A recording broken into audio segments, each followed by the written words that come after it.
ხედავით, ვინმე ლაპარაკობს საერთოდ აფხაზეთთან დაკავშირებით, აი როგორ გითხრა, ჩემო ძმაო. დღეს რო დაგიბრუნონ სიტყვაზე, დღეს რო გავიდეს აფხაზეთიდან რუსეთის ჯარი. და თქვას, რომ გავედიო და აბა მიხედეთ აფხაზებმა და ქართველებმა ერთმანეთს. 92 წელი, 93 წელი მონაგონი იქნება. იქ ხოცვა-ჟლეტვა ატყდება და იქ სისხლის ზღვრა ატყდება, მიქარვა. იმიტომ რომ დღევანდელ საქართველოში ისე ეზარება ხალხს ერთმანეთი, ნაცი და ქოცი ერთმანეთს ჭამს ქუჩაში და ვის რა შეაინტერესებს, აფხაზი და ოსი და ასე შემდეგ. ისეთი არეული მდგომარეობა. აფხაზეთს მაშინ დავიბრუნებთ, როცა გვექნება ეროვნული სახელმწიფო და შეხედულება იმასთან, თუ როგორ და რანაირად.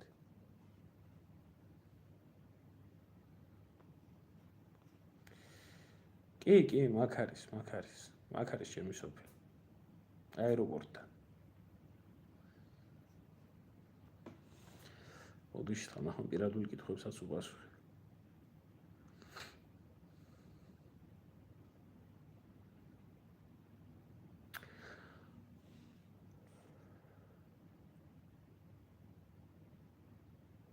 გაიხარეთ მამა.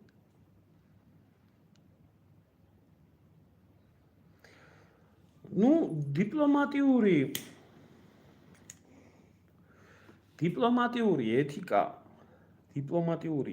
ეთიკა ჩემო ძმაო, კი არა, არანაირი ეთიკა რო არ გააჩნიათ ამ ლიბერალ-პიდარასტებს და იმ კულტურის და იმ ზნეობის და იმ ჩამოყალიბების ადამიანები რო არიან, როგორიც ნაცები, მიშა, ზელენსკი და კიდე აქეთ აიღეთ რა, დღევანდელი პოლიტიკური ელიტა ევროპის. აიღეთ რომელი სანაგვე, სრული სანაგვე, ორღობე. აი მე ისეთი იმედი მაქვს, რომ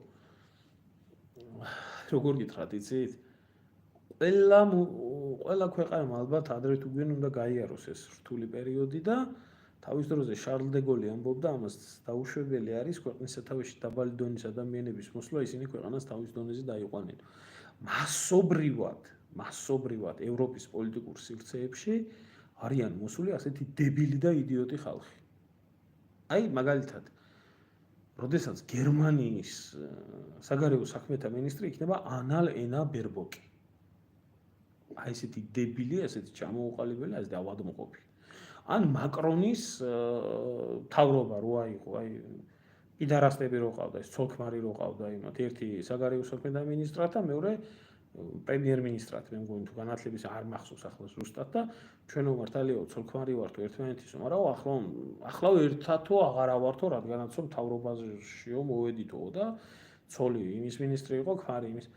აი ანდა იგივე ბრიტანეთის პრემიერად რო ლიz ტრასი იქნებოდა, ან გინდათ ეს სტარ. აი ესეთი ჭაობი, ესეთი დაბალი დონე და ამათ რო პოლიტიკოსები ქვია და ამათ რო ხალხის ბედი აბარ, იგივე შოლცი აიღეთ. საშინელება, სანაგვე. ამათ ახლა რა დიპლომატიური უნდა მოთხოვო?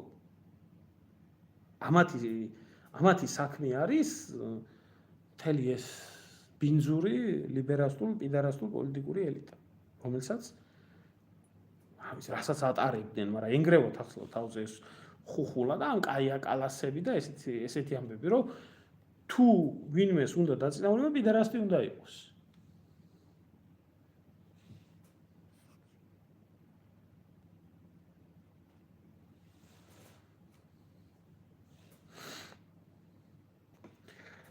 თურქეთი არ დაეხმარება ევროპას რუსეთის წინააღმდეგ. ეს ხო ძალიან საინტერესო კითხვა არის.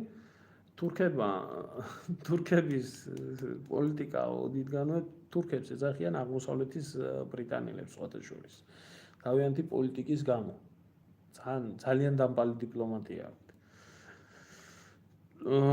თურქებმა გამოაცხადეს ესეთი რაღაცა, რომ ჩვენ მიგვიღეთ ევროკავშირში და ამ კრიზისის დროს ჩვენ უშველით ევროკავშირს.